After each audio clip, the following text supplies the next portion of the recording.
नमस्कार साथियों। पिछले व्याख्यान में हमने भारतीय संविधान के महत्वपूर्ण स्रोतों के संबंध में बात की थी, जिसके तहत हमने यह जानने का प्रयास किया कि किन किन देशों के संविधानों से प्रेरित होकर भारतीय संविधान में कौन कौन से प्रावधान जोड़े गए हैं, और उनसे उनकी विस्तार से हमने व्याख्या भी समझने की कोशिश की। उसी कड़ी के अंतर्गत आज के इस व्याख्यान में हम बात करेंगे भारतीय संविधान की प्रस्तावना के संबंध में। तो आइए हम शुरू करते हैं। भारतीय संविधान की प्रस्तावना, प्रीएम्बल ऑफ इंडियन कॉन्स्टिट्यूशन। भारतीय संविधान की प्रस्तावना को उद्देशिका, सिद्धांतिका एवं आदर्शिका भी कहा जाता है। पंडित नेहरू ने प्रस्तावना को भारतीय संविधान की आत्मा कहा है।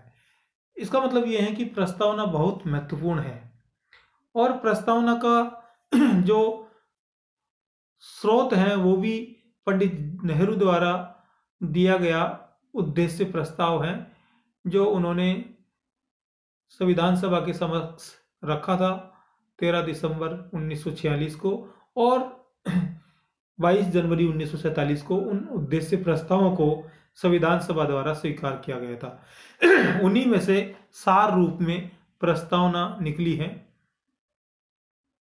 भारतीय संविधान की प्रस्तावना भारतीय संविधान का एक सार है, जिसे पढ़ने पर यह पता चल जाता है कि यह संविधान किन सिद्धांतों, किन उद्देश्यों, किन लक्ष्यों को साथ लेकर चलता है, तथा इस संविधान में किन किन महत्वपूर्ण विषयों को समायोजित किया गया है।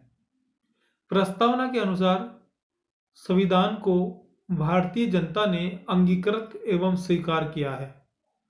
भारतीय संविधान की प्रस्तावना में पहला एवं अंतिम संशोधन 42वें संविधान संशोधन 1976 के तहत किया गया है। ना तो इससे पूर्व कोई संशोधन हुआ प्रस्तावना में, और ना ही इसके बाद प्रस्तावना में कोई संशोधन हुआ। ये जो संविधान संशोधन है, जिसको लघु संविधान भी कहा जाता है, 42वां संविधान संशोधन 1976, और यह संविधान संशोधन आपातकाल के समय किया गया था, जिसके तहत भारतीय संविधान के बहुत से महत्वपूर्ण आयामों को परिवर्तित किया गया है, और उनमें प्रस्तावना भी एक है। इस संशोधन के तहत प्रस्तावना में 3 शब्द जोड़े गए: समाजवाद, पंथनिरपेक्षता एवं अखंडता। बेरूबारीवाद 1960 के तहत सर्वोच्च न्यायालय ने निर्णय दिया कि प्रस्तावना संविधान का भाग नहीं है। ये जो बेरूबारी एक यूनियनवाद था 1960 का, इसमें सर्वोच्च न्यायालय ने यह कहा कि प्रस्तावना संविधान का भाग नहीं है। परंतु बाद में एक प्रसिद्ध वाद आया, केशवानंद भारती बनाम केरल राज्यवाद, 24 अप्रैल 1973 को, जिसमें 13 न्यायाधीशों की खंडपीठ के द्वारा यह निर्णय दिया गया कि संसद संविधान में जैसा चाहे वैसा परिवर्तन कर सकती है, लेकिन वह संविधान के मूल ढांचे को नहीं बदल सकती है। और इस वाद में यह भी कहा गया कि प्रस्तावना को भारतीय संविधान के मूल ढांचे का अंग बताया गया, यानी प्रस्तावना भारतीय संविधान के मूल ढांचे का अंग है। तो इसका मतलब क्या हुआ कि संसद उसमें परिवर्तन नहीं कर सकती। लेकिन साथ ही इस वाद में सर्वोच्च न्यायालय ने यह भी कहा कि संसद संविधान के मूल ढांचे में किसी प्रकार का नकारात्मक परिवर्तन या उसके लघुकरण संबंधी किसी प्रकार का संशोधन नहीं कर सकती। वह मूल ढांचे को मजबूत करने संबंधी प्रावधान संशोधन के माध्यम से कर सकती है।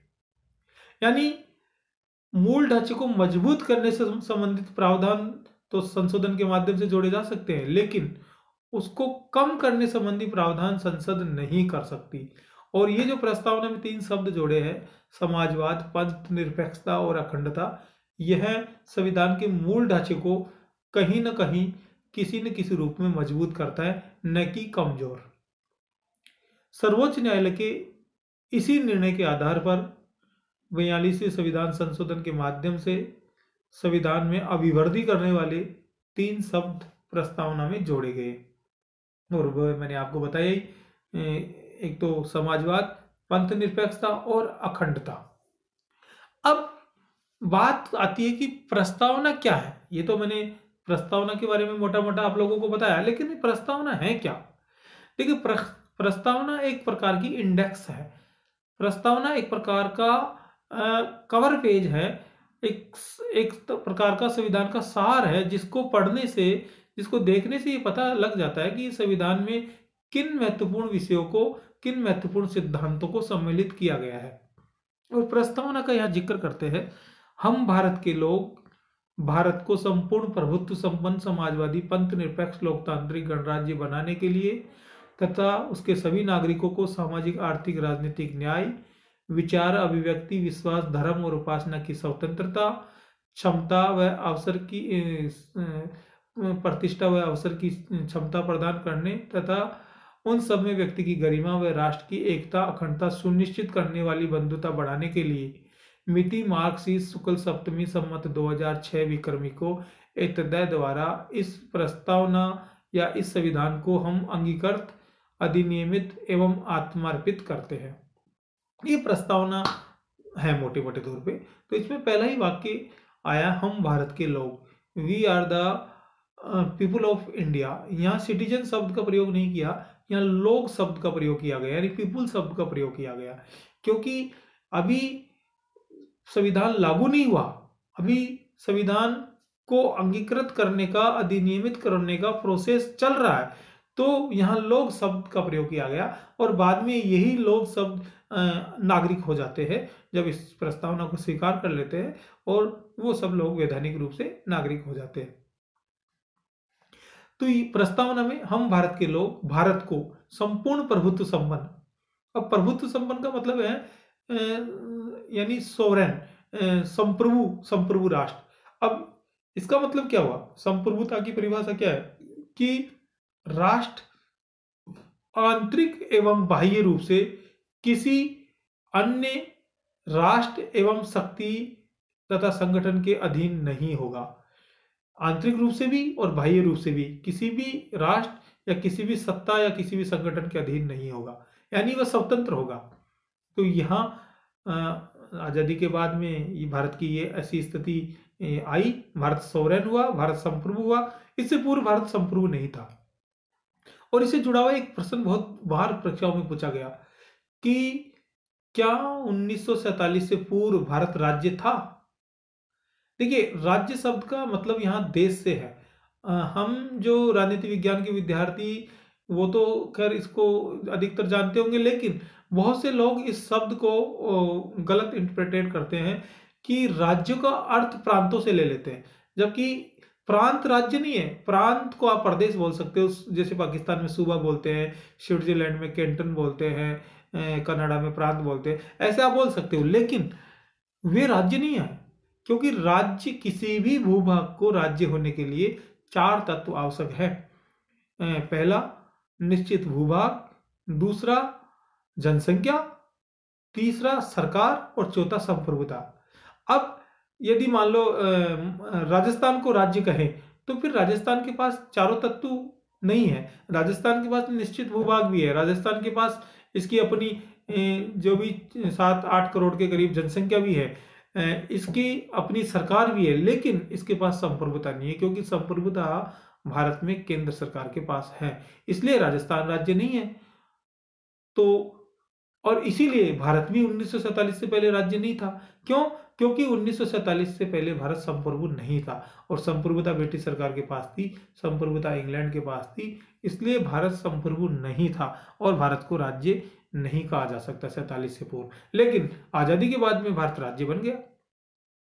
तो भारत को संपूर्ण प्रभुत्व संपन्न समाजवादी शब्द से तात्पर्य, देखिए ये शब्द बाद में जोड़ा गया, और हालांकि इसके एस्पेक्ट्स भारतीय शासन व्यवस्था में पहले से ही समाहित थे, लेकिन कहीं ना कहीं सरकार को ऐसा लग रहा था कि इसको वैधानिक तरीके से, इसको संवैधानिक तरीके से लागू किया जाए या संवैधानिक तरीके से संविधान में शामिल किया जाए। तो समाजवाद से तात्पर्य होता है कि संस्थाओं का सार्वजनिकरण किया जाना, निजीकरण नहीं करके सार्वजनिकरण किया जाना। अब आज तो स्थितियां बदल गई। आज तो जो निगम है, कॉरपोरेशन है, जो सरकारी संस्थाएं, उनके निजीकरण की बातें हो रही, लेकिन उस समय जितने भी सरकारी निगम थे, जितने भी कॉरपोरेशन थे, उन सबके सार्वजनिकरण की बातें हो रही थी। तो इस कारण कि सरकार पर किसी प्रकार का आक्षेप नहीं लगे, हालांकि सरकार उस नीति पर चल रही है, लेकिन फिर भी किसी प्रकार का आक्षेप नहीं लगे, इस आक्षेप से बचने के लिए इंदिरा गांधी सरकार ने समाजवाद शब्द को जोड़ा। समाजवादी पंथ निरपेक्ष। अब पंथ निरपेक्ष शब्द देखिए, ये जो प्रस्तावना की जो मैं व्याख्या कर रहा हूं, यह लिखित परीक्षाओं की बजाय साक्षात्कार की दृष्टि से अधिक महत्वपूर्ण है। क्योंकि कई बार ये ऐसे प्रश्न पूछे जाते हैं कि बताइए संविधान में पंथ निरपेक्ष शब्द को क्यों जोड़ा, धर्म निरपेक्ष शब्द को क्यों नहीं जोड़ा, और धर्म निरपेक्ष और पंथ निरपेक्ष में क्या अंतर है। तो यहाँ मैं आपको बता देना चाहता हूँ कि धर्म निरपेक्ष और पंथ निरपेक्ष शब्द में बहुत अंतर है।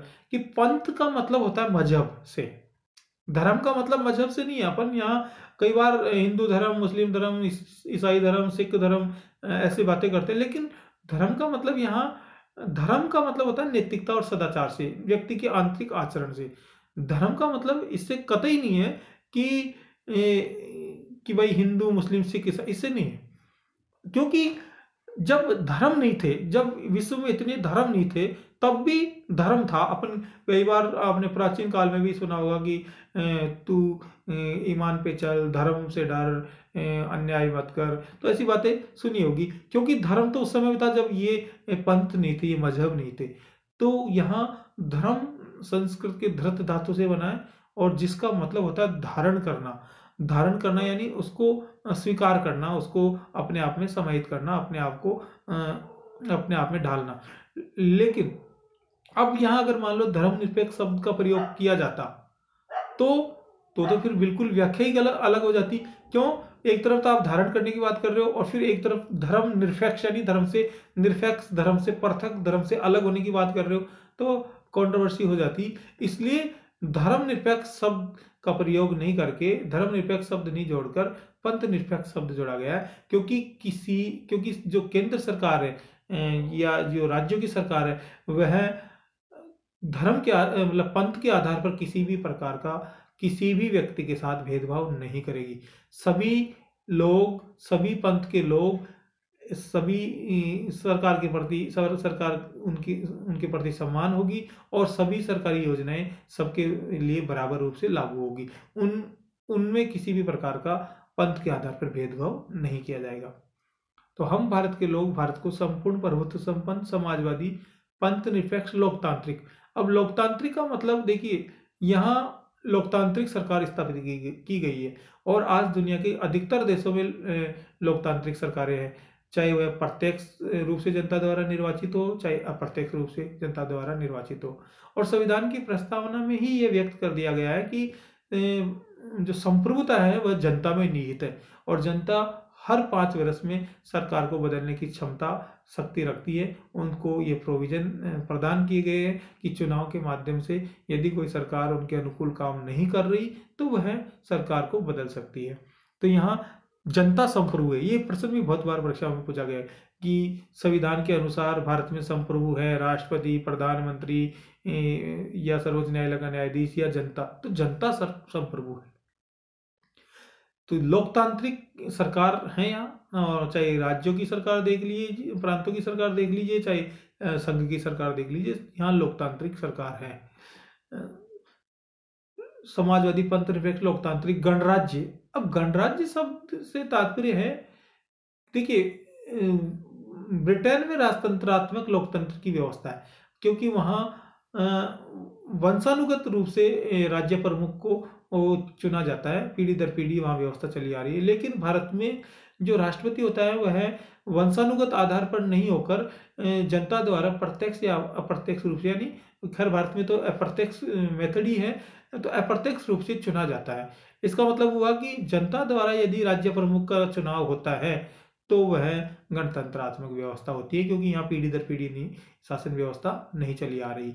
ऐसा नहीं कि प्रथम राष्ट्रपति राजेंद्र प्रसाद की संतान ही आज भारत के राष्ट्रपति है, ऐसा नहीं, क्योंकि हर व्यक्ति को अपनी योग्यता और क्षमता के अनुसार सब पद धारण करने का अवसर मिलता है।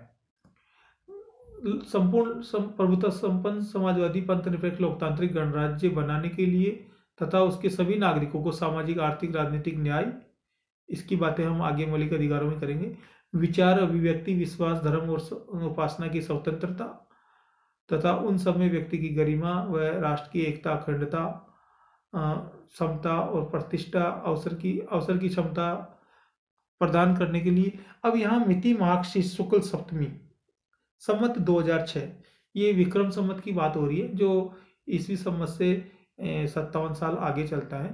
संवत 2006 विक्रमी को इत्ते द्वारा इस संविधान को अंगीकृत करते हैं, यानी हम सब इसको अंगीकृत करते हैं, अधिनियमित करते हैं, यानी हमारे ऊपर शासन करने के लिए इसको बाउंड करते हैं और आत्मा अर्पित करते हैं, यानी हम हमारी आत्मा में अंग अंग में इसको समाहित करते हैं।